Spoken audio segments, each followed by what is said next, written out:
বলো একটা কথা যেন সে না ছেড়ে দেয়। আল্লাহর নবী জনাবে মুহাম্মদ রাসূলুল্লাহ সাল্লাল্লাহু তাআলা আলাইহি ওয়াসাল্লাম শত শত সাহাবায়ে কেরামদের সম্মুখে বাপজি নবী যে 7টা কথা বাপজি আলোচনা করব বললেন। প্রথমে বললেন কারা আমল করবে, একজন ব্যক্তি নাই, যারা যারা আমল করবে হাত উঠাও।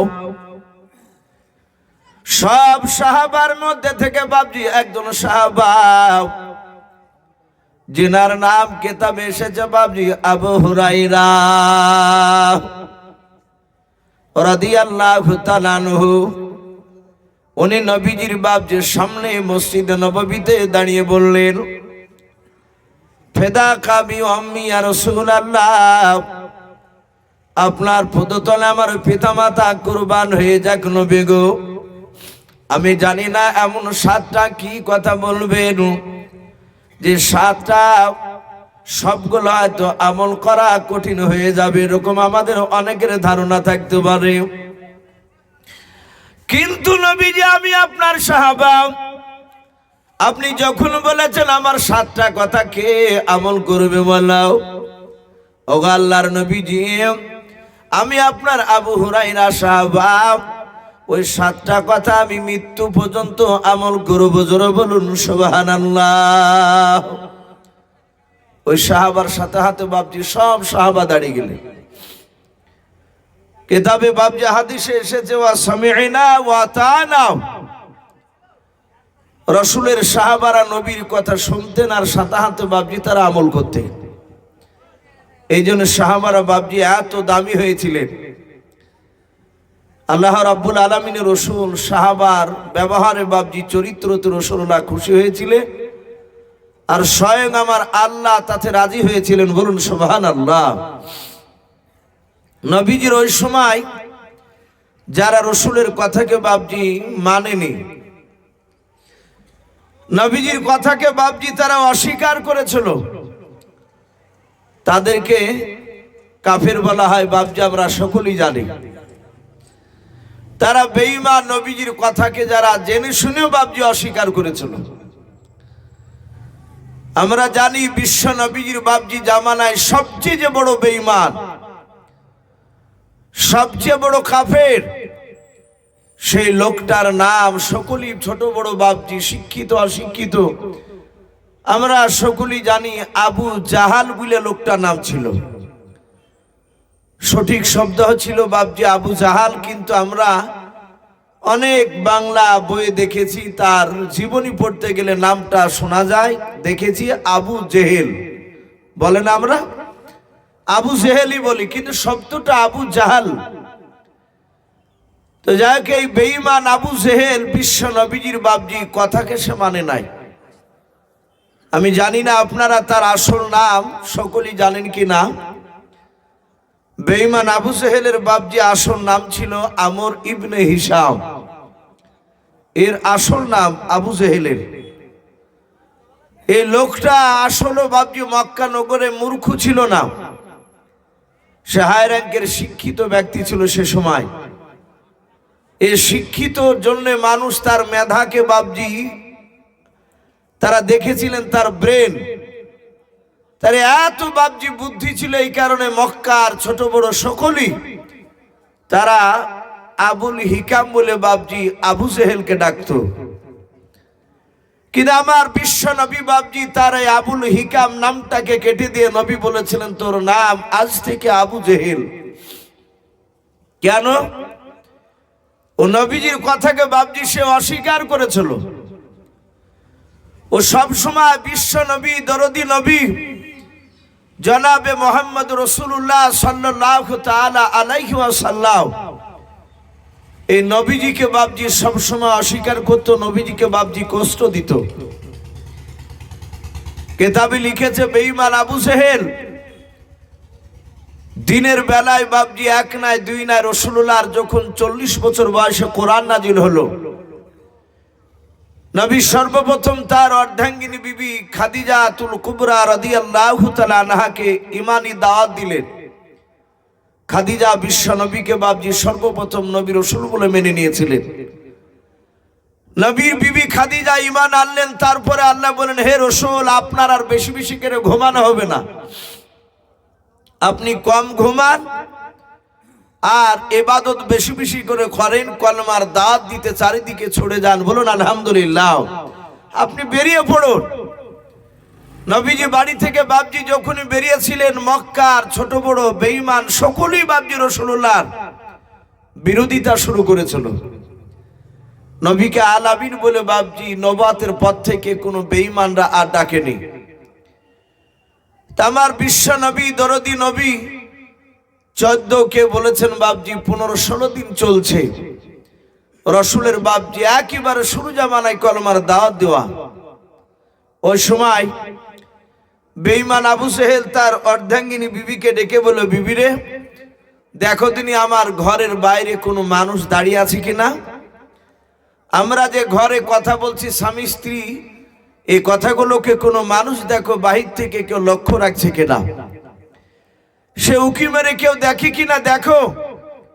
আবু জেহেলের বিবি ঘরের বাইরে চারিদিকে তাকে দেখলো, একটা মানুষও নেই দাঁড়িয়ে। ঘরে এসে বলল, ওগো প্রাণের স্বামী, কেউ নেই আমাদের বাড়ির বাইরে।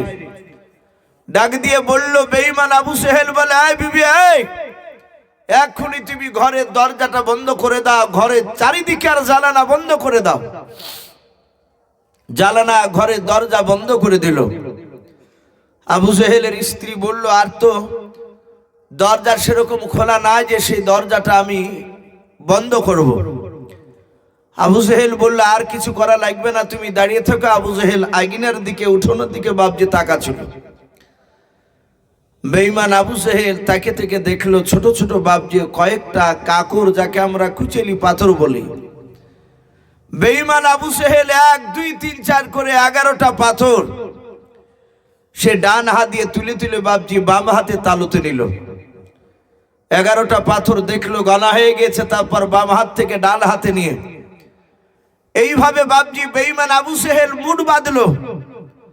মোট বেঁধে এইভাবে তার পাঞ্জাবি, তার যে জামা ছিল পরনে, তার পকেটে বাপজি এইভাবে ভরে নিয়ে দরজা খুলে ঘরের বাইরে চলে গেল।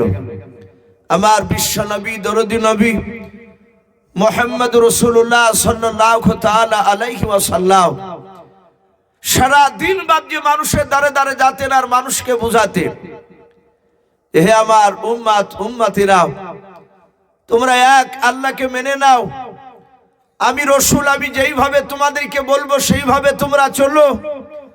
যদি আমার কথাকে অস্বীকার করো, আল্লাহর আইনকে যদি না মানো, তাহলে মৃত্যুর পর কবর একটা কঠিন ভয়ঙ্কর জায়গা, সে জায়গায় তুমি জবাব দিতে পারবে না। ডান দিকের মাটি বাম দিকে চাপ দিবে, বাম দিকের মাটিতে ডান দিকে গিয়ে চাপ দিবে।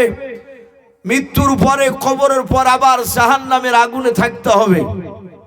হে আমার সাহাবা নয়, হে আমার আল্লাহর বান্দা বান্দিরা, তোমরা আমার কথাকে মেনে নাও। রাসূল এইভাবে বাপজি মক্কার অলি গলিতে গিয়ে মানুষের দ্বারে দ্বারে গিয়ে তাদেরকে বোঝাছিলেন। অনেকে কেউ বুঝছিল, অনেকে বাপজি বুঝতে চাই না। আমার বিশ্ব রাসূলের কাছে গিয়ে বেঈমান আবু জেহেল গিয়ে বলল, এই ভাতিজা, আমি আজ কয়েকদিন থেকে তোমাকে বারণ করছি, তুমি শোনো নাই, আর তুমি নবুয়তে দাবি করেছো, তুমি কলমার দাওয়াত দিছো। হে মুহাম্মদ সাল্লাল্লাহু আলাইহি ওয়াসাল্লাম, হে আব্দুল্লাহর ছেলে, শোনো, এতদিন তোমাকে আমরা আল আমিন বলতাম, সত্যবাদী, তুমি মিথ্যা কথা বলতে জানতে না, কিন্তু আজ 14 15 16 দিন থেকে দেখছি তুমি মিথ্যা কথার কারিগর হয়ে গিয়েছো। তুমি মিথ্যা কথাকে তুমি ঘরে বসে বসে তৈরি করছো। হে মুহাম্মদ সাল্লাল্লাহু আলাইহি ওয়াসাল্লাম, হে আমার প্রতিবেশী ভাতিজা, তুমি যদি সত্যিকারে যদি নবী হও, তাহলে বলে আমার এই হাতের ভিতর কি ভরা আছে তুমি বলতে পারবা? আমার বিশ্ব নবী জনাবে মুহাম্মদ রাসূলুল্লাহ সাল্লাল্লাহু তাআলা আলাইহি ওয়াসাল্লাম, নবী আমার রাগ করলেন না। নবী যে মুচকে মুচকে হাসছেন আর বলেন, চাচা আপনি আমাকে এখনো অবিশ্বাস করেছেন? বলে, হ্যাঁ। এই ভাতিজা, মক্কার সমস্ত লোকেরা তোমাকে নবী বলে মানতে পারে, কিন্তু আমি তোমাকে নবী বলে মানব না।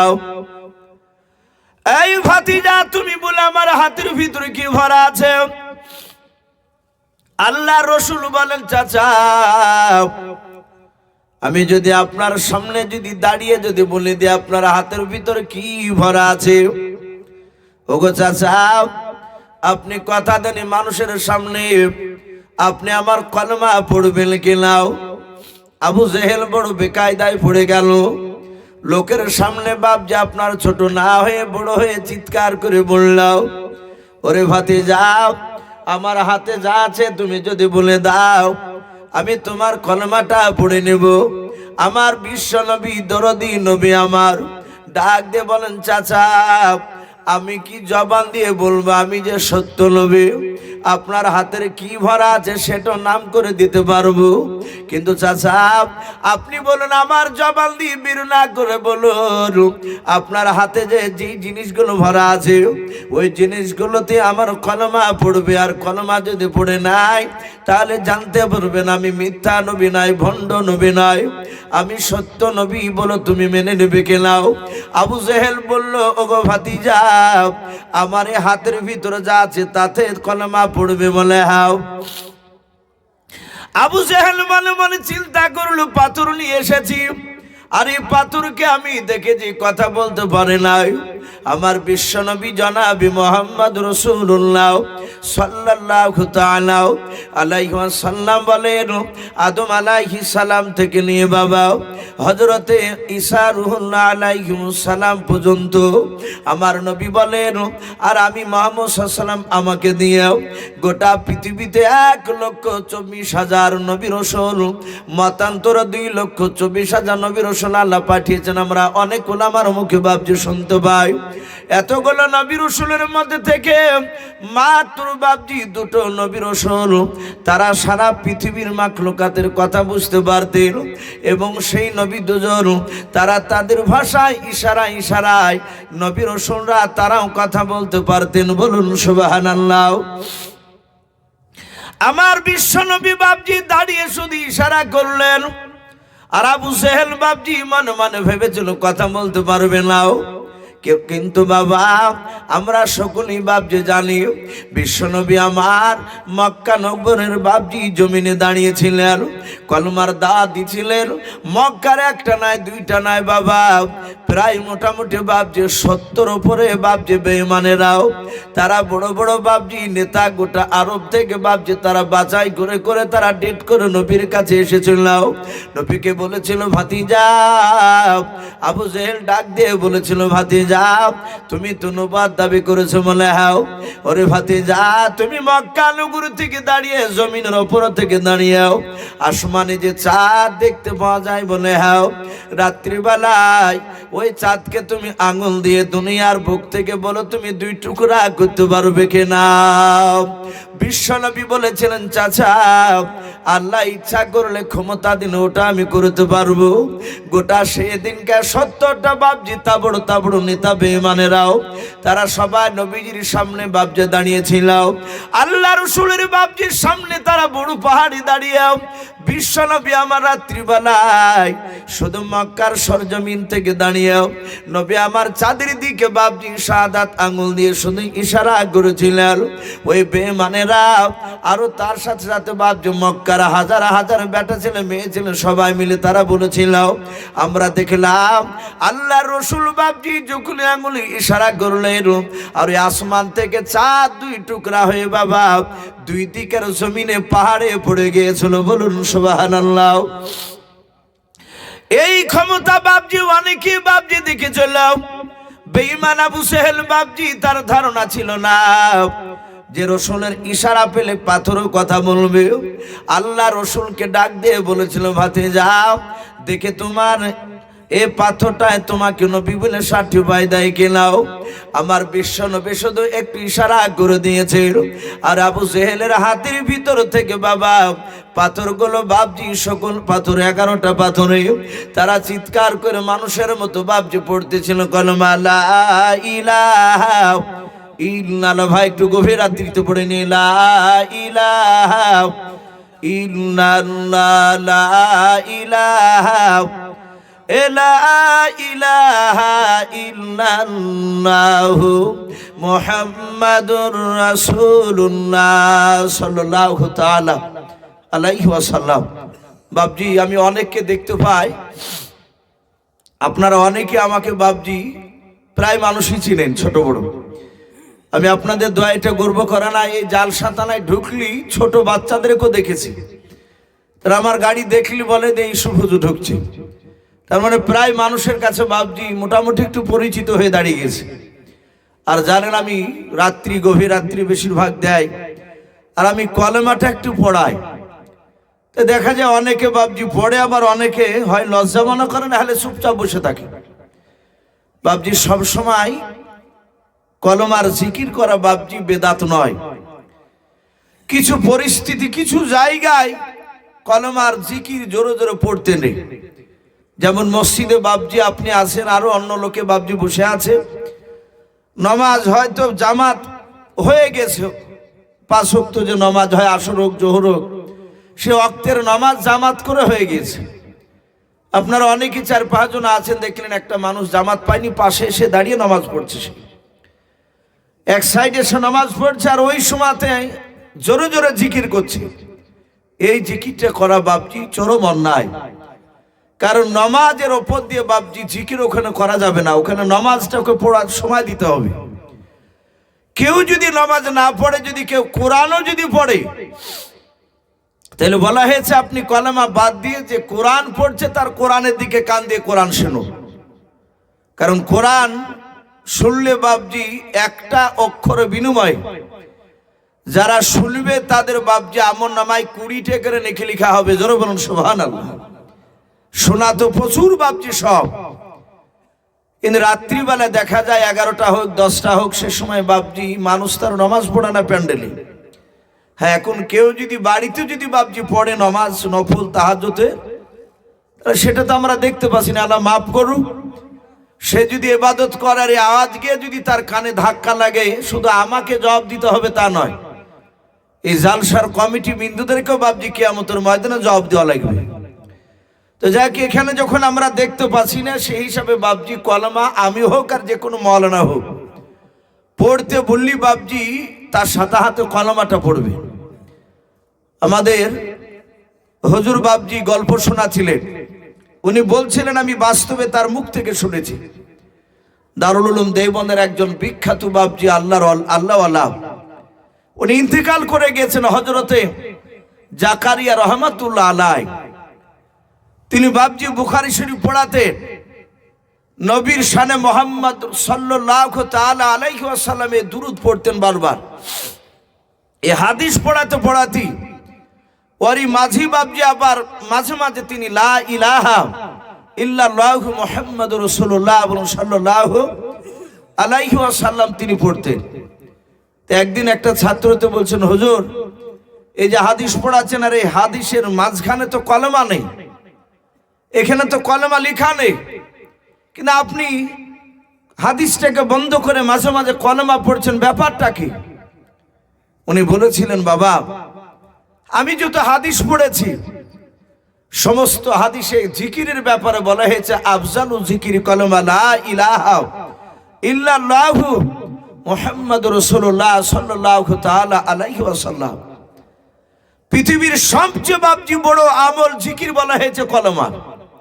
শুধু তাই নয়, নবী বলেছেন কিয়ামতের ময়দানে আপনার গুনাহের পাল্লা ভারী হয়ে যাবে, এত গুনাহ হবে আপনার কিংবা আমার, সেই গুনাহের বাপজি পাহাড়, সেখানে বাপজি ওজন করা হবে, তার আমলের বাপজি যে পাল্লাটা সেটা হালকা হয়ে উপরে উঠে যাবে। কিন্তু কিয়ামতের ময়দানে মহান রব্বুল আলামিন চাই না যে আমার বান্দা বাপজি সে জাহান্নামে যায়। আল্লাহ সেদিন বাপজি বাহানা খুঁজে বেড়াবে যে তার বান্দাকে বাপজি জান্নাতে দেওয়ার জন্য। সে সময় ফেরেশতাকে বলবে যে এর কি নেকি নেই? বলে আল্লাহ এর নেকির সংখ্যা খুবই কম, ই তো জাহান্নামী। মহান রব্বুল আলামিনের কুদরতে বলবে, আল্লাহ বলবেন যে ওই কাগজের টুকরাটা, ওই পাল্লা যে পাল্লাটা উঠে গিয়েছে, ওই পাল্লাটা এই কাগজটা চাপিয়ে দাও। ফেরেশতারা বলেন আমরা কাগজটা দেখবো, লেখা আছে কলমা লা ইলাহা ইল্লাল্লাহু মুহাম্মাদুর রাসূলুল্লাহ সাল্লাল্লাহু আলাইহি ওয়াসাল্লাম। যাহাতে বাপজি ওই পাল্লাটা দেয়া হবে আর গুনহার পাল্লাটা সাথে হাতে বাপজি উঠে যাবে। জোরে বলুন সুবহানাল্লাহ। এই সামান্য কলমার পাল্লাটা বাপজি আপনার ভারী হয়ে যাবে। ফেরেশতারা বলবে আল্লাহ এই কলমাটা কখন পড়েছিল? বলে অমুক জায়গায় মাহফিলে হোক কিংবা জিকিরের জায়গায় হোক কিংবা তবলিগেরই কথা বলতে গিয়ে বাপজি সে শুনতে গিয়ে সেখানে এই কলমাটা পড়েছিল। বাপজি এই জন্য বাপজি ওই হুজুর বলছিলেন যে বাপ আমি ওই মিজানের পাল্লার কলমার ভারী হওয়ার এই হাদিসটা আমিও পড়েছি। আমি সেদিন থেকে মাঝে মাঝে আমি কথা বলতে বলতে আমি কলমার জিকিরটা একটু করি।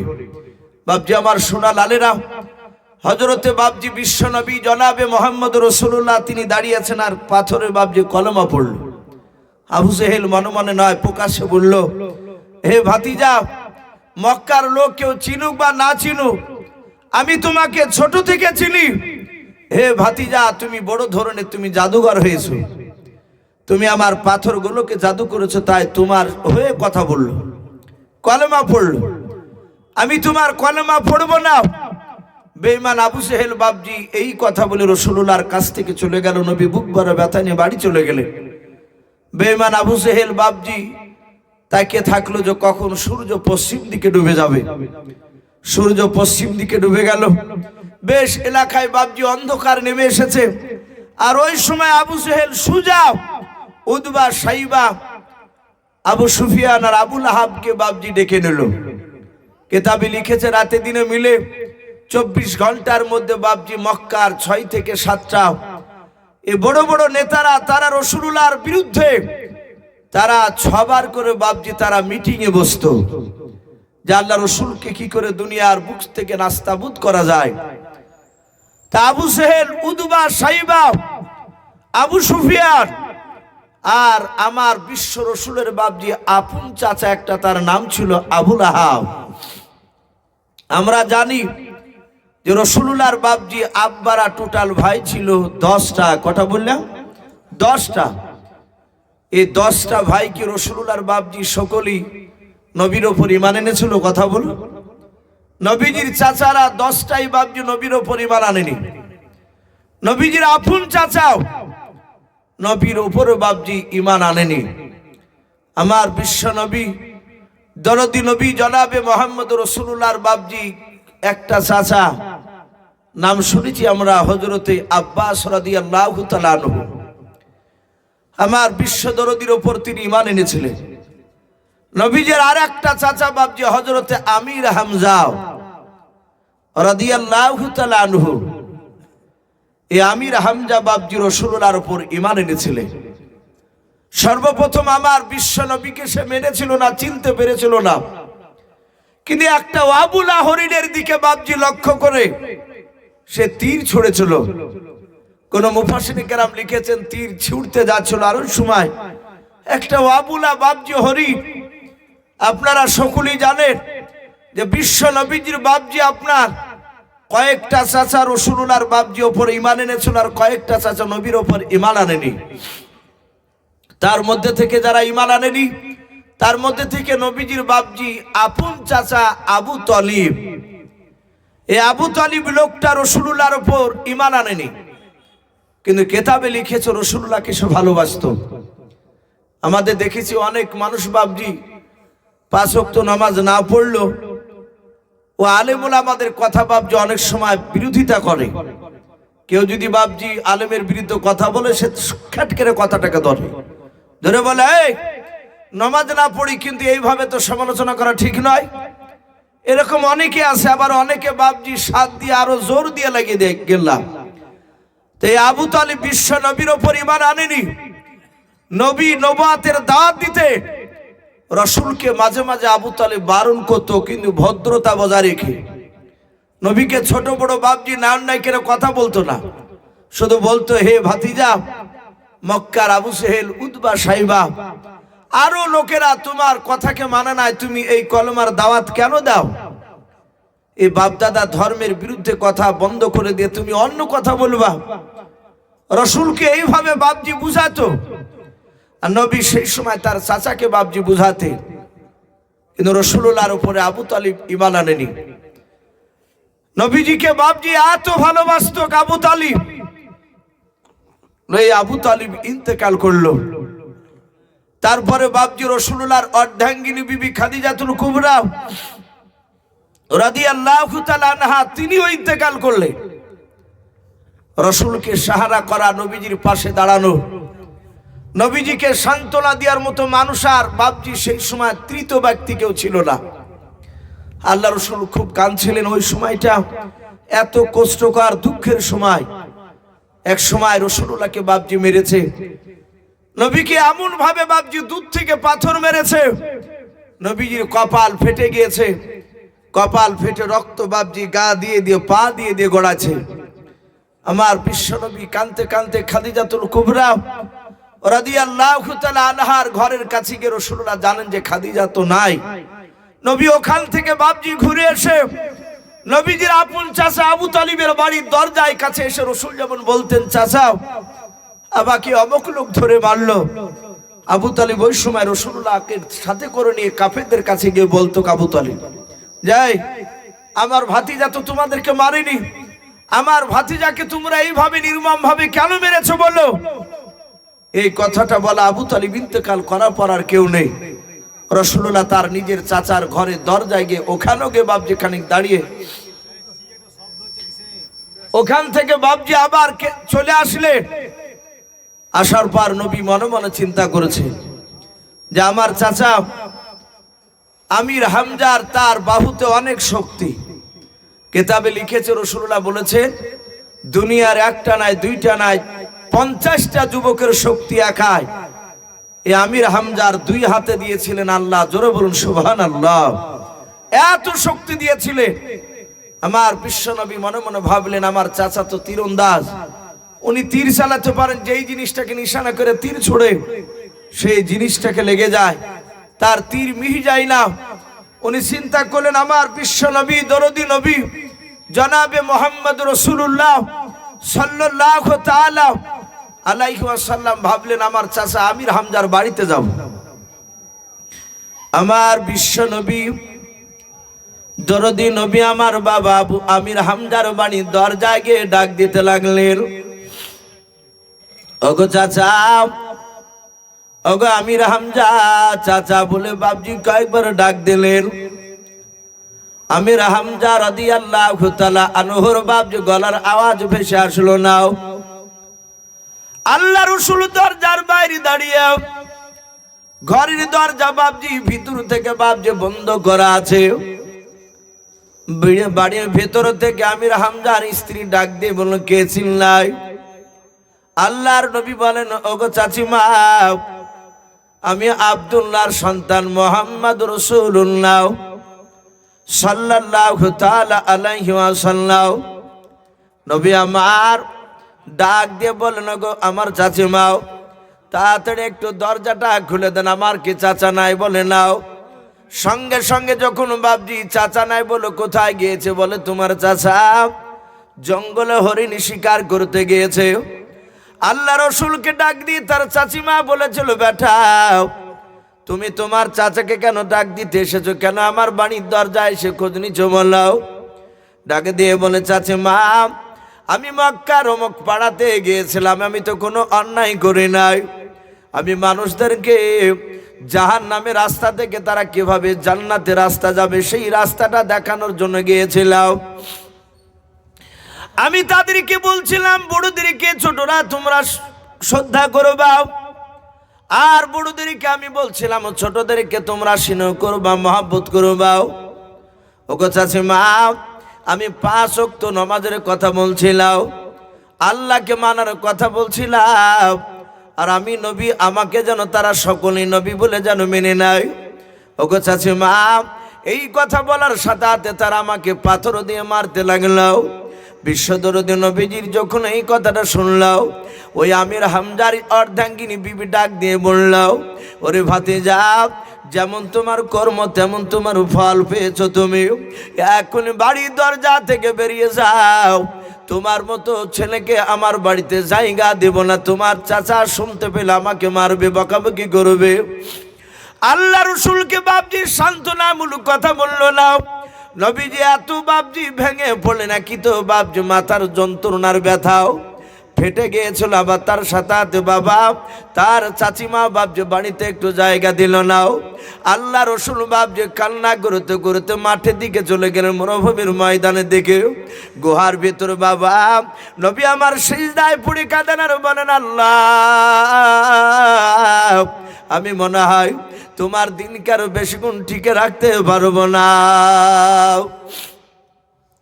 আমার দুনিয়াতে কোনো মানুষ আমার সাহারা করার কোনো মানুষ আর দেখতে পাওয়া যায় না। ওগো মালিক, তুমি ছাড়া কেউ নাই। আমার চাচা আবু তালিব ছিল, আজ আর দুনিয়াতে বেঁচে নাই।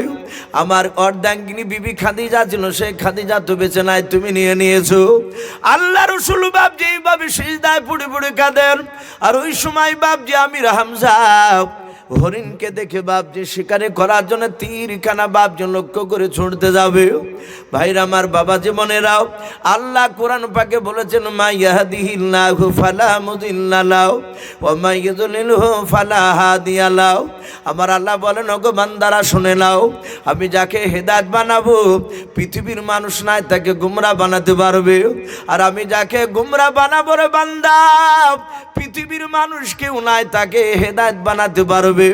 আল্লাহর নবী জনাবে মুহাম্মদ রাসূলুল্লাহ সাল্লাল্লাহু তাআলা আলাইহি ওয়াসাল্লাম সিজদায় পড়ে বাপজি কান্না করেছিলেন। আর ওই সময় আমির হামজা জাহাতে বাপজি হরিণটাকে ধরে বাপজি তীর ছুটতে যাবে। হরিণটা পেছন দিকে বাপজি ঘোড়ার উপর, আল্লাহর বাপজি কুদরাতে হরিণটায় জবান খুলে গেল মানুষের মতো। বলুন সুবহানাল্লাহ। ওই হরিণ চিৎকার করে বলেছিল, রে রাসূলুল্লাহর চাচা আমির হামজা, এই আমির হামজা, তুমি আমাকে শিকারি করে নাও, আমাকে তীর ছুড়ে মেরো নাও। ওরে আমির হামজা, যা তোমার ভাতিজাকে ধরে মক্কার মানুষেরা মেরেছে, একটু তোমার ভাতিজার পাশে গিয়ে তুমি দাঁড়াও। হযরত আমির হামজা বাপজি অবাক হয়ে গেল। একে বাপার জঙ্গলের হরিণ একটা বুলা আমার চাচার নাম করে, জোরে বলুন সুবহানাল্লাহ। আমির হামজার হরিণকে মারলো না, সাতাত বাপজি তীরখানা বাপজি আপনার বন্ধ করে নিয়াও। সোজা বাপজি ছুটতে শুরু করলো আমার বিশ্ব নবীজিকে বাপজি আপনার দেখার জন্য। আমির হামজা সর্বপ্রথম তার অর্ধাঙ্গিনী বিবির কাছে এসে বলেছিল, ওরে বিবি শুনে নাও, জঙ্গলের অবলা হরিণ আমার সাথে কথা বলেছে, আমার ভাতিজাকে নাকি মেরেছে। বারবার বলেছে, আমির হামজা তোমার চাচার পাশে গিয়ে তুমি দাঁড়াও গাও। আল্লাহ রসুলের বাপজি কথা বলছিলেন। আর ওই সময় আমির হামজার বিবি ডাক দিয়ে বলেছিল, ওগা আমার প্রাণের স্বামী, আপনার ভাতিজাকে মেরেছে আমি নিজ চোখে দেখলাম। বলে কে করে দেখলাম? বলে আমার বাড়ির দরজায় এসে আমাকে না আপনাকে ডাক দিয়েছিল, আপনাকে খুঁজতেছিল। আমি বলেছিলাম আপনি বাড়িতে নাই, জঙ্গলে আছেন, শিকার করতে গিয়েছেন। ও প্রাণের স্বামী, বারবার করে বাচ্চা ছেলের মতো ফুফরে ফুফরে কাঁদছিল। বারবার বলছিল আমাকে মক্কার অমুক অমুক লোক ধরে ধরে মেরেছে গো চাচিমাও। আমি তাকে থাকতে দিই নাই। দরজাখানা খুলে দেখে আমি আবার দরজা বন্ধ করে তাকে বের করে দিলাম। আল্লাহ রসুল এই দিক দিয়ে চলে গিয়েছে ময়দানে। আমার বিশ্ব নবীর চাচা আমির হামজা বাপজি কি করলেন? উনি দেখলেন পায়ের দিকে তাকে দেখেন বাপজি যে এই দিক দিয়ে রসুল্লাহ হেঁটে গিয়েছেন, ওই মাটির দিকে তাকালেন বাপজি পায়ের দাগ বাপজি রক্তে বাপজি লেগে আছে। আল্লাহ রসুলের বাপজি গুহার কাছে গিয়ে আমির হামজা হঠাৎ করে নবীজির পিঠে হাত দিয়ে বলেছিল, গো ভাতে যাও আর কান্না করবা না। এতদিন তোমার সাইডে ছিলাম না, তোমার পেছনে এসে দাঁড়িয়েছিলাম না, তাই বেঈমানরা তোমাকে মারতে সাহস পেত। রোগ আমার ভাতে যাও, আজ থেকে আমি তোমার আমির হামজা চাচা, আমি তোমার পাশে দাঁড়াবো। তোমাকে কেউ যদি মারে আমি তাকে দুনিয়ার বুক থেকে বিদায় করে দেব। ওরে ভাতে যাও, একবার তুমি নামটা বলো, তোমাকে কে মেরেছে? আল্লাহ রসুল বাপজি সেজদা থেকে মাথা তুললেন। নবী বললেন, চাচা যদি আমার দোষী ব্যক্তিকে যদি আপনি মারেন, বলে হ্যাঁ, তাহলে কি লাভ হবে? বলে ভাতিজাও, তোমাকে যে মেরেছে তাকে আমি মারতে পারলে আমি তীর দিয়ে তার বুকের ভিতরে ভরে দিয়ে পৃষ্ঠ মোবারক দিয়ে তীরখানা বের করে দেব। ওগো আমার ভাতিজা, এতে তুমি আনন্দ করবাও, আতে তুমি আনন্দ পাবার, তুমি আনন্দ পেলে আমিও খুশি হয়ে যাব। আল্লাহর নবীজি ডাক দিয়ে বলেন, চাচা ওই লোকটাকে মারার চেয়ে একটা কাজ করলে আমি বেশি খুশি হব। বিশ্ব নবীজের চাচা ডাক দিয়ে বলেছিল, গো ভাতিজাও, তুমি যা করতে বলবা তা আমি করব তোমার খুশির জন্য। বিশ্ব নবী বলেন, চাচা এতদিন কলমা আপনি পড়েন নাই। ওগো চাচা, আপনি একবার কলমা লা ইলাহা ইল্লাল্লাহু মুহাম্মাদুর রাসূলুল্লাহ সাল্লাল্লাহু তাআলা আলাইহি ওয়াসাল্লাম এই কলমা পড়ে নিয়ে সাথে আপনি মুসলমান হয়ে যান। বলুন সুবহানাল্লাহ। এই আল্লাহ রসুলের বাপ যে আপন চাচা আমির হামজা, তিনি সাথে বাপজি কলমা পড়ে নিয়েছিলেন। কলমা নিয়ে পড়ার পরে রসুলকে বাপজি এত ভালোবাসতেন, আমার বিশ্ব নবীর কাছে বাপজি বাচ্চা ছেলের মতো দাঁড়িয়ে থাকতেন। বলুন আলহামদুলিল্লাহ। অথচ নবীজির চাচা আমির হামজা অনেক বড় নবী, সব চাচারাই রসুলুল্লাহর বাপজি বড় ছিল। কারণ বিশ্ব নবীর আব্বারা টোটাল 10টা ভাই। দুনিয়া সিরিয়াল অনুযায়ী বাপজি লাস্টেকার ছেলে আব্দুল্লাহর ছেলে হচ্ছে বাপজি মুহাম্মদ সাল্লাল্লাহু। তাহলে সবচেয়ে ছোট ভাইয়ের যদি ছেলে হয়, তাহলে বিশ্ব নবীর চেয়ে তার চাচারা অনেকে বয়সে বড় ছিল। সম্মানিত ভাইরা আমার, বাবা জীবনেরা, সেই নবীর আপন চাচা আমির হামজা উনি ঈমান এনেছিলেন। কিন্তু বাপজি এই আবুল আহাব বলে একটা বেঈমান, রসুলের বাপজি আপন চাচাও আবু সেহেল বাপজি কলমা পড়ল না, তার পাথরে যে কলমার দাওয়াত কলমা পড়েছে, এটা শোনার পরে এসে উদবা সাইবা আবু সুফিয়ান আরে আবুল আহাব আরে আবু সেহেল 5 লিডার রাত্রিতে একত্রিত হয়েছে। এই আবুল আহাব বাপজি বিশ্ব নবীর অপরতি ঈমান আনেনি এবং প্রকাশ্য বাপজি রাসূলুল্লাহর বিরোধিতা করে গিয়েছে। নবীকে প্রকাশ্য বাপজি মারতো। কিতাবে লিখেছে আল্লাহ রসুল সাল্লাল্লাহু তাআলা আলাইহি ওয়াসাল্লাম শুরু জামানায় বাপজি কলমার দাওয়াত দিছিলেন। সবাইকে নবীজি একসঙ্গে বাপজি পেয়েছিলেন না, মাঝে মাঝে বাপজি 2 জন 3 জন 4 জন করে পাতেন আর তাদেরকে ইমানি দাওয়াত দিতে। আল্লাহ রসুল বাপজি দেখলেন মক্কার মানুষ বিপদে পড়লি তারা একটা পাহাড়ে গিয়ে বাপজি চিৎকার করে ডাক দিত। কোন মুফাসসিররা ওই পাহাড়টার বাপজি নাম লিখেছে মুফাসসিরিনে কেরাম কুবা পাহাড়। আমরা দেখতে পাই এই যে আপনাদের মসজিদ রয়েছে, এরকম মুসলিম যেখানে আছে সেখানে বাপজি মসজিদ একটা না একটা আছে। তো মসজিদে 5 ওয়াক্ত বাপজি আজান হয়।